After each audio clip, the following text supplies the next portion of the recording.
Thank you, Chris. New questions about air quality inside the Flint Police Department. Just days after City Council voted to test the building, new photos are raising even more concern. TV5's Zane Omer spoke with a councilwoman about the need for answers. Flint City Councilwoman Tonya Burns says concerns about conditions inside the Flint Police Headquarters, which was built back in the 1950s, have been raised for years. But newly taken photos show some of the damage, and that's pushing the issue back into the spotlight.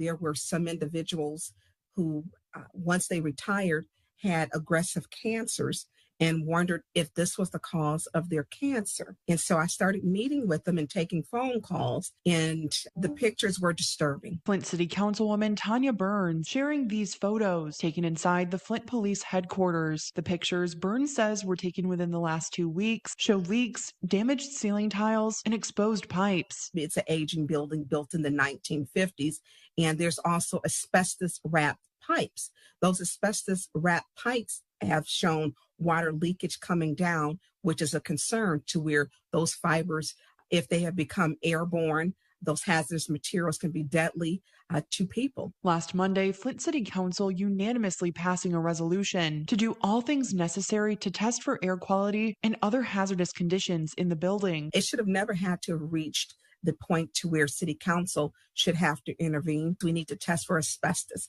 air quality, mold, mildew, and any other hazardous materials that may be floating around that are airborne and hazardous to our working men and women in that building. Burns is concerned not only about health hazards, but also officer morale and retention from having to work in what could be potentially unsafe conditions. You're in there for 8, and if you're working overtime, 12 or 16 hours, that's more time that you're spending in that office than you are spending at home.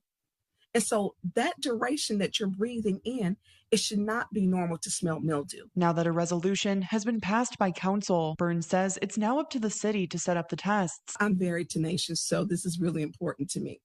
We know that when we call 911, we expect our police to show up. Well, this is a 911 call from the police department. A spokesperson for the city tells me in part they are currently and consistently running air quality tests in its facilities. At Flint Police Headquarters, we are planning to conduct additional testing as we have in the past, and to date those tests have not identified any air quality issues. Meanwhile, a Flint Police spokesperson says the administration of the department prioritizes the safety of its employees and the well-being of the individuals they serve, saying in a statement, "We endorse any measures that will have a positive impact on the lives of those who have chosen this noble profession to serve the community." Stick with TV5 as we continue to follow any developments.